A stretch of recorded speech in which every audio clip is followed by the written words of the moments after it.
राधे राधे दोस्तों, आज हम बात करने वाले हैं भगवान शिव के ऐसे 10 रहस्य जिन्हें आप सुनकर हैरान हो जाओगे और भावुक भी हो जाओगे। शिव केवल एक देवता नहीं है, बल्कि वो ऊर्जा है जो पूरे ब्रह्मांड में फैली हुई है। तो चलिए जानते हैं आखिर क्या है महादेव के 10 अद्भुत रहस्य।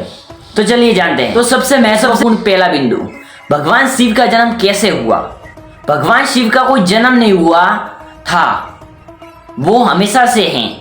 जब कुछ नहीं था तब भी वे थे, इसलिए इन्हें अजन्मा या आदि योगी कहा गया है। वे खुद शक्ति हैं, रूप नहीं। यानी शिव एक ऊर्जा है जो हर जगह मौजूद है। तो दोस्तों मौजूद है। दूसरा महत्वपूर्ण बिंदु, शिव का नीला गला। उन्हें नीलकंठ क्यों कहा जाता है। समुद्र मंथन के समय बहुत जहरीला विष निकला था, वो हर जगह पूरी दुनिया में खत्म कर सकता था। तब भगवान शिव ने वो विष पी लिया, लेकिन गले से नीचे नहीं उतरने दिया, इसलिए उनका गला नीला पड़ गया और वो कहलाते हैं नीलकंठ। तीसरा महत्वपूर्ण बिंदु, शिव का नेत्र। भगवान शिव का नेत्र ज्ञान और चेतना का प्रतीक है। जब उनका तीसरा नेत्र खुलता है तो बुराइयों का विनाश हो जाता है। इसका मतलब यह है कि जब हम सच्चा ज्ञान पाते हैं तो हमारे अंदर का अंधकार मिट जाता है। चौथा महत्वपूर्ण बिंदु, शिव का तांडव। शिव का तांडव नाच का विनाश नहीं है, बल्कि सृष्टि के संतुलन का प्रतीक है। जब बुराइयां बढ़ जाती हैं तब भगवान शिव तांडव करते हैं, यानी वो पुराना नाच कर नई शुरुआत करते हैं। पांचवा महत्वपूर्ण बिंदु, शिव के गले में सांप क्यों है।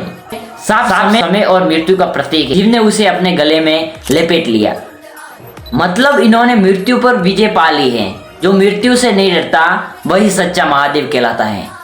छठा महत्वपूर्ण बिंदु, शिव की जटाओं से बहती गंगा। जब गंगा स्वर्ग से धरती पर आ रही थी तो उसका वेग बहुत तेज था, धरती नष्ट हो जाती, इसलिए शिव ने उसे अपनी जटाओं में रोक लिया। इससे पता चलता है कि सच्ची शक्ति वही है जो संतुलन रख सके। सातवां महत्वपूर्ण बिंदु, कैलाश पर्वत का रहस्य। कैलाश पर्वत को भगवान शिव का स्थान भी कहा जाता है, लेकिन वैज्ञानिकों ने भी माना है कि वहां का चुंबकीय क्षेत्र बहुत अलग है।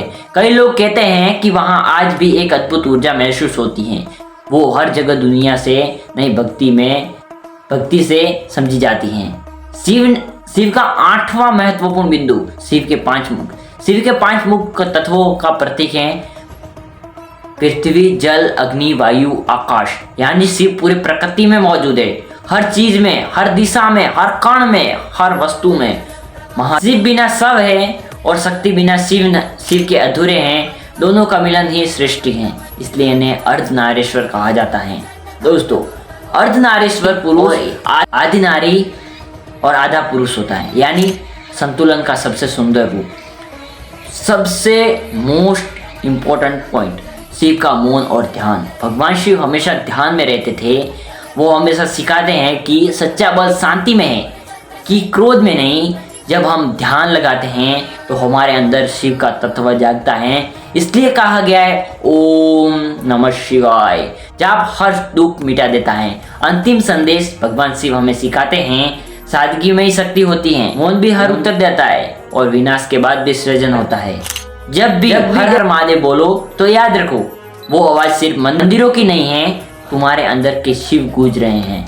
हर हर महादेव, जय भोलेनाथ। और आपको वीडियो अच्छी लगी हो तो लाइक करें, सब्सक्राइब करें, कमेंट करें, जिससे मुझे मोटिव मिलता रहेगा।